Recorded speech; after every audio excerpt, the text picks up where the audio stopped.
अस्सलाम वालेकुम नाज़रीन, मैं हूं जावेद अहमद। आप मुझे YouTube VFD solar solution channel पर देख रहे हो। दोस्तों, आज की इस वीडियो में आपको हम ये बात सिखाएंगे कि वीएफडी पर OL2 का फॉल्ट क्यों आता है और उसको कैसे ख़त्म किया जाता है। आज की इस वीडियो में आपको इंशाल्लाह तफसील के साथ समझाएंगे। वीडियो स्टार्ट करने से पहले आप सब दोस्तों से एक छोटी सी दरख्वास्त होगी, अगर आप चैनल पर नए आए हो तो चैनल को लाजमी सब्सक्राइब करें, वीडियो को लाइक अगर हो सके तो एक अच्छा सा कमेंट भी करें। तो इस वक्त हमारे पास VFD अवेलेबल नहीं है, तो इंशाल्लाह आपको इसी तरह समझाएंगे। वीडियो को मुकम्मल देखें ताकि आपके समझ में पूरी बात आ सके।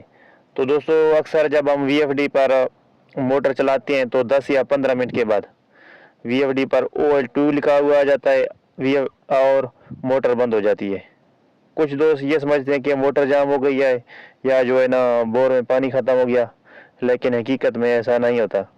ये सिर्फ हमारी VFD में एम्पेयर और वोल्टेज की सेटिंग दुरुस्त ना होने की वजह से होता है। तो फॉल्ट आने की दो बड़े वजूहत हैं जो आपको आज की इस वीडियो में तफसील से बताएंगे।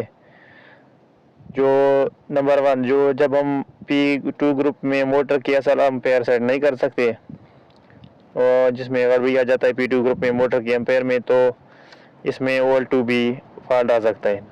जब सुबह या शाम के वक्त धूप कम हो जाती है और तो इन्वर्टर मोटर से ज़्यादा एम्पेयर खींचने की कोशिश करता है, जिससे इन्वर्टर ट्रिप हो जाती है और OL2 फॉल्ट शो करती है। सबसे पहले आपने जो सेटिंग करनी है वो मैं आपको समझाऊंगा। आपने करना क्या है, सबसे पहले प्रोग्राम का बटन दबाएंगे। आपने अप डाउन बटन की मदद से जो ग्रुप तलाश करना है वो है P2। आपने ये तीर वाले बटन की मदद से P2 तलाश करना है। P2 में जाने के बाद आपने P205 में जाना है। याद रखें, जो सेटिंग मैं आपको समझा रहा हूँ आपने वही सेटिंग करनी है। अगर आप कहीं और सेटिंग में गए हो तो आपके इन्वर्टर में मज़ीद मसला आ सकते हैं, इसमें ख़राबी आ सकती है, लेकिन कोशिश करें जो सेटिंग मैं आपको समझा रहा हूँ आपने बिल्कुल वही सेटिंग में जाना होगा। तो आपने P205 में जाना है। वहाँ जाके आपने अपने मोटर के असल एम्पेयर सेट करनी है। मसलन 18 या 20 की है, जितने भी है, लेकिन आपने मोटर के जो असल एम्पेयर होते हैं आपने वहाँ असल एम्पेयर सेट करने हैं। अगर आपको पता नहीं है तो जिस दुकान से आपने लिया है या जो फालतू डब्बा होता है मोटर के, उधर भी लिखा हुआ था मोटर की सारा कुछ तफसील, आप उधर से चेक करें या जिस दुकान से आपने लिया है उधर से पता करें। आपने इधर P205 में मोटर के असल एम्पेयर सेट करने।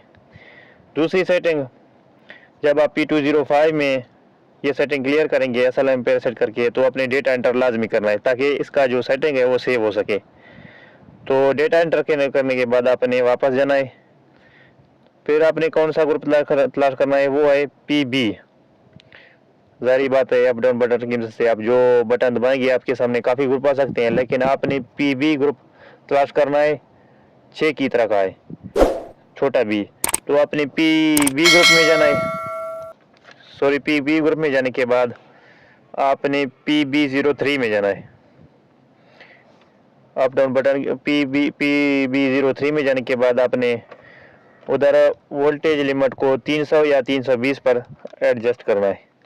पहले जितना भी है, लेकिन आपने 300 या 320 भी कर सकते हैं। आपने PB03 में 300 या 320 एडजस्ट करना है। तो फिर उसके बाद आपने डेटा एंटर करना है। फिर आपने जाना है PB05 में। PB04 को छोड़ दें, PB05 में जाएं।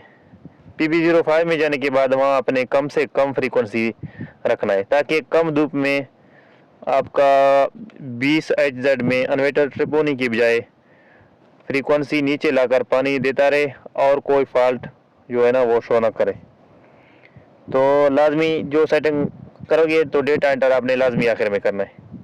उसके बाद आपने ये सेटिंग क्लियर करके वापस आ जाना है। तो एक और ग्रुप में भी आपने जाना होगा, वो है P0 ग्रुप।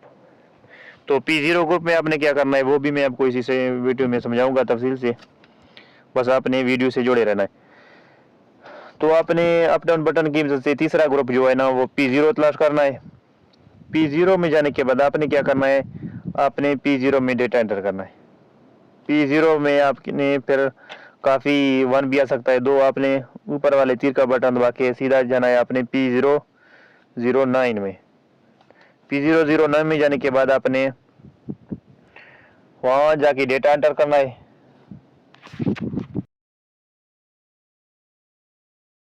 डेटा एंटर करने के बाद आपने वहाँ 2.0 पर रखना है। जो भी पहले सेटिंग है अपने 2.0 पर रखना है।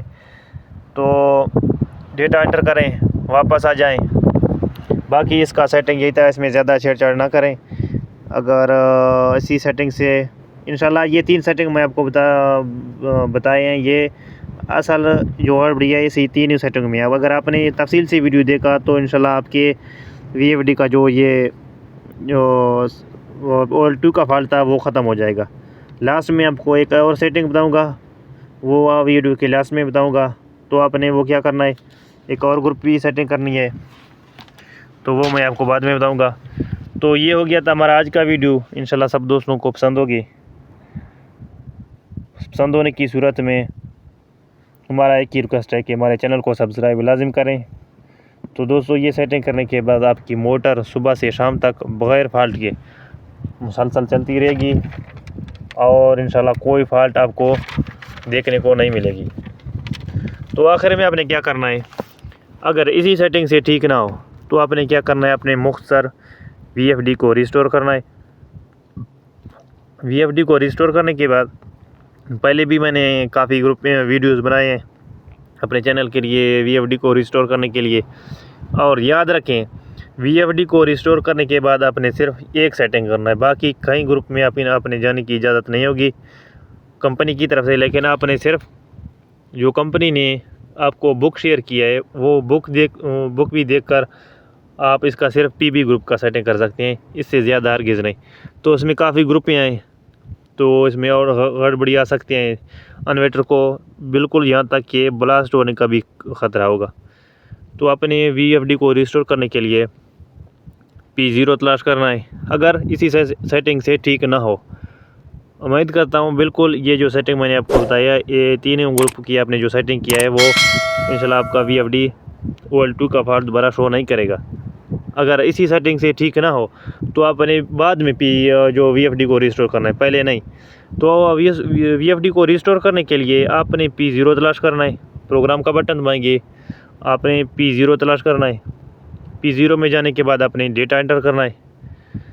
तो डेटा एंटर करने के बाद आपने तीर वाला बटन दबाना है। P017 में जाना है। P017 में जाने के बाद आपने दोबारा डेटा एंटर करना है। वहाँ आपको एक ज़ीरो देखने को मिलता है। उस ज़ीरो को जब आप 1 करेंगे ना तो आपका VFD रिस्टोर होगा। जो आप ये भी देख सकते हैं कि VFD का जो स्क्रीन है वो 1-2 सेकंड बिल्कुल बंद हो जाएगा। तो इससे ये ज़ाहिर होता है कि आपका VFD रिस्टोर हो गया। रिस्टोर करने के बाद आपने जो पहले मैंने आपको समझाया, सिर्फ आपने PB ग्रुप की सेटिंग करनी है। तो आपने PB ग्रुप की कौन सी सेटिंग करनी है, वो आपने PB04 से शुरू करनी है। PB01, PB01, PB000 और PB04, 2, 3 इसको छोड़ दें। तो आपने PB तलाश करना है। इसके बाद PB में जाने के बाद आपने डेटा एंटर करना है। आपने जाना है PB00, दोबारा डेटा एंटर। अगर 0 लिखा हुआ है तो डेटा एंटर करें, अगर 1 है तो उस 1 को 0 करके डेटा एंटर करना है। फिर आपने जाना है PB04 में। ये तो सब दोस्तों को पता होगा, काफ़ी वीडियो बना चुका हूँ मैं इसी PB ग्रुप की।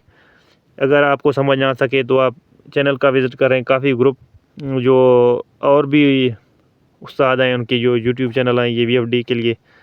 तो ये बहुत अहम सेटिंग है PB04। ये आप सोलर वोल्टेज के जो सोलर पैनल के हिसाब से आप अपने इधर इसका जो रेंज है वो सेट कर सकते हैं। इसका जो कम से कम रेंज है वो 70 है और ज़्यादा से ज़्यादा 110 है। इसके दरमियान आपने इसकी वैल्यू सेट करनी है जो आप चाहें। लेकिन इसका जो सेटिंग है वो आपने बिल्कुल सेम अगर वो जितने सोलर हैं सोलर के मुताबिक आपने सेट करनी है। ऐसा ना हो कि अगर आपके सोलर कम है आपने 110 पे रख दिया तो आपके इसमें पानी भी नहीं आ सकता है, सारा दिन VFD चलता रहेगा, तो इससे आपका फ़ायदा नहीं होगा। अगर आपके सोलर पैनल कम है तो आपने 400 वोल्टेज आ रहे हैं 450, तो आपने ये 70 पर रखनी है, 75 पर। अगर 500 आ रहे हैं 550 तो 80, 85 इस तरह। अगर आपके सोलर ज़्यादा हैं 800 आपके वोल्टेज आ रहे हैं तो आपने इसको 110 पे रखनी है, इससे पहले हरगिज़ नहीं। तो याद रखें, अगर आपके वोल्टेज 800 से ज़्यादा हो रहे हैं तो आपके इन्वर्टर में भरपूर ख़तरा होगा ब्लास्ट होने का। ये बात मैं आपको समझा रहा हूँ, वीडियो को तफसील से देखें और इस बात को समझें। अगर आपके वोल्टेज इन्वर्टर के वोल्टेज आ रहे हैं 800, या तो आप इन्वर्टर बढ़ा लें या पैनल थोड़ा कम करें, तो उससे आपके इन्वर्टर में ब्लास्ट होने का ख़तरा है भरपूर। तो आपने ये PB04 की सेटिंग करनी है। अगर सोलर पैनल कम है तो आपने कम इसका वैल्यू सेट करना है, अगर ज़्यादा है तो आपने ज़्यादा करना है। फिर आपने डेटा एंटर करना है, PB05 आएगा, डेटा एंटर करें। इधर आपके सामने सारे 0 ज़ाहिर हो जाएंगे, लेकिन आपने इधर 5000 पूरा करना है। डेटा एंटर करें तो 1 आ जाएगा, दोबारा डेटा एंटर करें PB06 7, इधर 130 आ जाएगा 6 में मेरे ख्याल में। तो ये इस वक्त मेरे पास VFD अवेलेबल नहीं है, पहले भी मैं आपको बता चुका हूँ। तो आपने एक करना है, ये 1000 होगा, इसको डेटा एंटर करना है। PB06 आएगा, डेटा एंटर। PB07 में दोबारा डेटा एंटर, उधर 130 होगा। VFD को रिस्टोर करने के बाद उधर आपको 130 देखने को मिलता है, लेकिन आपने 3 को 5 करके डेटा एंटर करना है। 3 को ऐसे नहीं छोड़ना है, 3 को 5 करके डेटा एंटर करेंगे। बाद में आपका VFD का जो असल सेटिंग है वो क्लियर होगा PB08 तक। PB08 में PB08 के बाद आपको जाने की आगे ज़रूरत नहीं होगी, आपने बस वापस चले जाना है। प्रोग्राम का बटन 2 बार आपने दबाना है। प्रोग्राम का बटन 2 बार दबाने के बाद आपका जो फ्रीक्वेंसी है जितनी भी है, अगर पहले 60 के ऊपर था तो VFD को रिस्टोर करने के बाद ये वही कंपनी की तरफ जो सेटिंग था वो 50 के ऊपर आएगा, तो आपका फ्रीक्वेंसी VFD बिल्कुल ओके हो जाएगा। तो ये वीडियो था हमारा OL2 फॉल्ट के बारे में।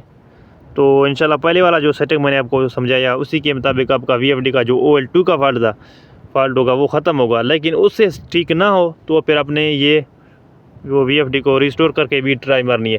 इसमें होता ये है कि अगर आपकी VFD में और भी फॉल्ट आए, UW का फॉल्ट आए जो, या मिसाल OSP1, काफ़ी इसमें ग्रुप फॉल्ट देखने को मिलेंगे। इससे VFD का जो लोड था वो, जिसके VFD के अंदर जो वज़न था, मतलब अगर सादा अल्फाज में आपको समझाऊं कि VFD का जो असल वज़न था, इसके जो फॉल्ट आ रहे थे वो सारे ख़त्म हो जाएंगे और आपका VFD बिल्कुल ओके हो जाएगा। तो मुकम्मल वीडियो देखने का शुक्रिया। मिलते हैं अगले वीडियो में। अल्लाह हाफिज़।